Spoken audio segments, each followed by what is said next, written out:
Bachelor জীবনটা অনেক কষ্ট, ঠিক না? যারা ব্যাচেলার থাকে তারাই বুঝে যে ব্যাচেলার থাকাটা কত কষ্ট। এই দেখো, যেমনটা আমি, দেখুন, আমি ব্যাচেলার।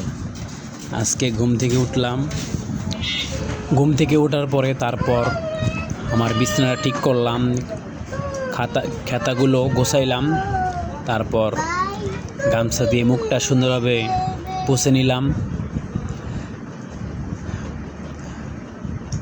তারপরে কি, তারপর এখন আমি খাবার খাবো।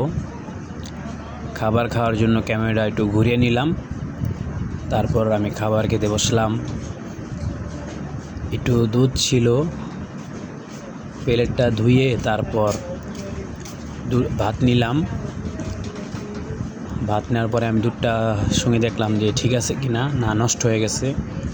তারপর অল্প কটা ভাত আর একটু দুধ নিয়ে খাওয়া শুরু করে দিলাম, কারণ সকালে আমি কোনো নাস্তা করি না, অল্প কটা ভাত খাই শুধু, তারপর আমি কাজে বের হয়ে যাই। তাই খাবার খাচ্ছি আর চিন্তা করতেছি যে আমার এই চাদরটা ঠিক আছে কি না, কারণ এই চাদরটা আমি নতুন কিনেছি, দেখতে কি খারাপ লাগে কি না দেখে নিলাম। তা পানি খাবার সময় দেখলাম পানির ভিতরে অনেক ময়লা, এই কারণে পানিটা ফেলে দিলাম। তারপর আবার নতুন করে পানি ঢেলে আমি খাওয়াবার শুরু করলাম।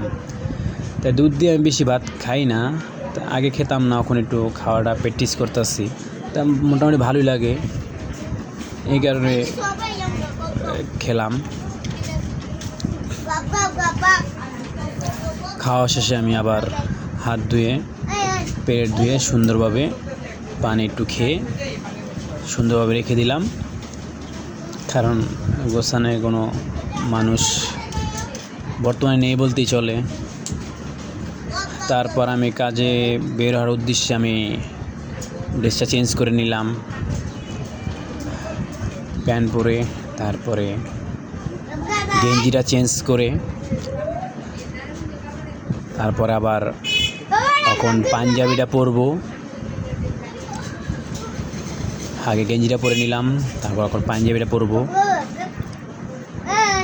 লুঙ্গিটা গুছিয়ে নিলাম। তারপরে এখন আমি আমার ফেসটা দেখবো ঠিক আছে কি না, ঠিক আছে। তারপর চিরুনিটা পুষে, চিরুনিটা মাথাটা সুন্দরভাবে আশ্রয় নিলাম। এখন পুরো পারফেক্ট আছি। আজকে এই পর্যন্তই, আল্লাহ হাফেজ। পরবর্তী ভিডিওতে আবার দেখা হবে।